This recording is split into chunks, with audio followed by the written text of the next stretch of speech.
మీరు అడిగారు చూడండి, కౌసల్య సుప్రజారామ అనేది అది వాల్మీకి రచించిన శ్లోకం అండి. అయితే ప్రతివాది భయంకరాచార్యులు అనేటటువంటి వారు శ్రీ వెంకటేశ్వర సుప్రభాతం రాశారు. రాసినటువంటి సందర్భంగా మనం చదువుతాం, కమలాకుచ చూచుక కుంకుమతో నియతారుణితాతుల నీలతను ఇట్లాగా వెంకటాద్రి సమం స్థానం బ్రహ్మాండే నాస్తి కించన వెంకటేశ సమో దేవో నభూతో నభవిష్యతి, ఇలాగా వెంకటేశ్వర స్వామిని గురించి ఇవన్నీ చెప్పుకుంటుంటాం కదా. ఆ విధంగా ఆయన వాల్మీకి మీది గౌరవంతో, వాల్మీకి గొప్పతనాన్ని గ్రహించి, వాల్మీకి కవిచంద్రులు రాసినటువంటి, వాల్మీకి మునీశ్వరుడు రాసినటువంటి ఈ కౌసల్య సుప్రజారామ శ్లోకాన్ని తన సుప్రభాతంలో పైన తెచ్చిపెట్టుకున్నాడండి. ఆయన పేరు ప్రతివాది భయంకరాచార్యులు. ఆ విధంగా సుప్రభాతాన్ని అందించిన మహాత్ముడు ఆయన. అయితే ఏ సందర్భంలో వచ్చింది అది ఇప్పుడు అంటే వాల్మీకి ఏ సందర్భంలో రాశారు? దశరథుడి దగ్గరికి విశ్వామిత్రుడు వచ్చాడు. ఆయన యాగం చేస్తున్నాడు. యాగం విధ్వంసం చేయడానికి ప్రయత్నం చేస్తున్నారు. ఇప్పుడు చూడండి, ఎవరైనా యజ్ఞం చేస్తున్నారు, యాగం చేస్తున్నారు, లేదా ఒక సాహిత్య సదస్సు పెట్టారు, ధార్మిక సదస్సు పెట్టారు, 10 మంది కలిశారు, స్త్రీలు ఉన్నారు, పురుషులు ఉన్నారు, పిల్లలు ఉన్నారు, పెద్దలు ఉన్నారు, అందరూ ఉన్నారు. కానీ ఎవడో దుర్మార్గుడు ఒక రాయి వేయాలనుకుంటాడు, లేదా ఎవరో అది విధ్వంసం చేయాలనుకుంటారు.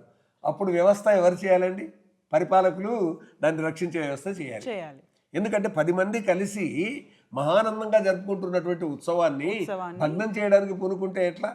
కాబట్టి మేము యాగం చేస్తున్నాము, యజ్ఞం చేసుకుంటున్నాము, ఈ యాగాన్ని కొందరు వచ్చి విధ్వంసం చేస్తున్నారు, ఈ యాగం జరగకుండా చూస్తున్నారు, రక్తం వేస్తున్నారు, ఇంకా చెడు ద్రవాలు చల్లుతున్నారు, ఎముకలు వేస్తున్నారు, యాగాన్ని ధ్వంసం చేస్తున్నారు, యజ్ఞయాగాదులను ధ్వంసం చేస్తున్నారు. మరి ఎవరు రక్షకులు కావాలి? విశ్వామిత్రుడు తాను రక్షించుకోగలడు. ఆయన క్షత్రియ వంశం నుంచి వచ్చినటువంటి గాధి సుతుడు, ఒక రాజ్యానికి అధిపతి. కానీ తాను ఎప్పుడైతే తపస్సు స్వీకరించాడో ఆ స్వీకరించినటువంటి తపస్సు కారణంగా మునివృత్తిలో ఉన్నాడు. మునివృత్తిలో ఉన్నటువంటి వ్యక్తి ఆయుధం పట్టొద్దు. తాను ఒకవేళ శపిస్తే శపించవచ్చు గాక తాను. కాబట్టి రాజుగారికి ఈ విషయం చెప్పాలి. అందుకొరకు వెళ్ళేసి రాజుగారికి చెప్పాడు. రాజు నేనే వస్తాను దశరథుడు. కాదు మీ కొడుకులు రామలక్ష్మణులు పంపించండి అని అడిగాడు. అడిగితే వాళ్ళు చిన్నపిల్లలు అన్నాడు. చిన్నపిల్లలు ఏంటి, వాళ్ళు అన్నీ నేర్చుకున్నారు, నాకు మీరు పంపిస్తున్నారు, పంపించండి అన్నారు. కాదు అని దశరథుడు కమ్ముండాడాడు. దాంతో విశ్వామిత్రుడు అయితే నేను వెళ్ళిపోతున్నా అన్నాడు. రాజుగారు దశరథుడికి భయం అనిపించింది. ఆయన అటు చూస్తున్నాడు. అప్పుడు వశిష్ఠ మహర్షి వాళ్ళ కులగురువు కాబట్టి రామలక్ష్మణులను పంపించండి, వాళ్ళకి లాభం కలుగుతుంది అని. ఎందుకంటే విశ్వామిత్రుడు వీళ్ళకి అస్త్రశస్త్రాలు ఇస్తాడు, అదే జరుగుతుంది. జృంభకాది మహాస్త్రాలు ఇస్తాడు. తర్వాత వీళ్ళిద్దరికీ అనేక విద్యలు చెప్తూ వెళ్ళేసి అనే కథలు కూడా చెప్పేసి, ఆ సందర్భంలో వీళ్ళు నది ఒడ్డున ఆ రోజు రాత్రి నిద్ర చేస్తారు.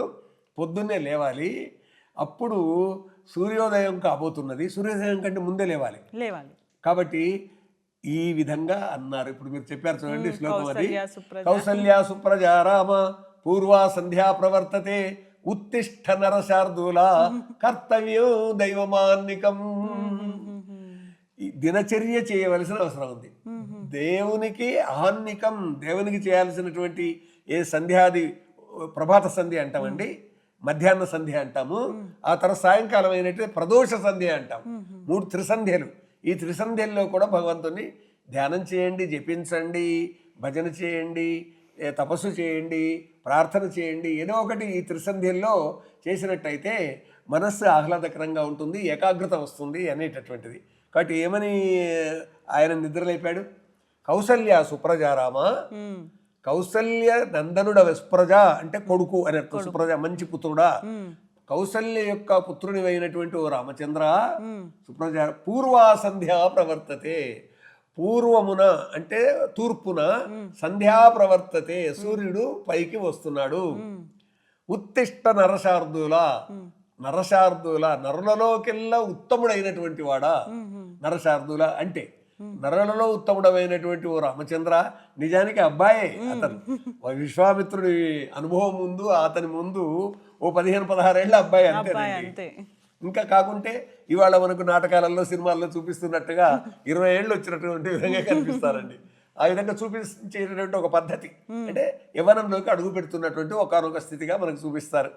అలాగా రామలక్ష్మణుల నిద్ర లేపడానికి ఈ విధంగా అంటాడు. పూర్వ సంధ్య ప్రవర్తతే ఉత్తిష్ట నరశార్దూల, లేవయ్యా పురుషశ్రేష్ఠుడా మానవశ్రేష్ఠుడా అని సంధ్య వార్చవలసినటువంటి అవసరం ఉన్నది. కౌసల్య సుప్రజారామ పూర్వా సంధ్యా ప్రవర్తతే ఉత్తిష్ట నరసార్దుల కర్తవ్యం దైవమాన్నికం.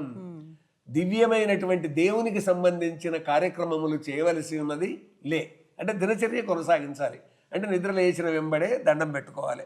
మామూలుగా నా పాదాలు తాకినటువంటి ఓ భూమి నీకు నమస్కారం అని దండం పెట్టుకుంటామండి. ఆ విధంగా అట్లాగా నన్ను క్షమించు అని దండం పెట్టుకుంటాం.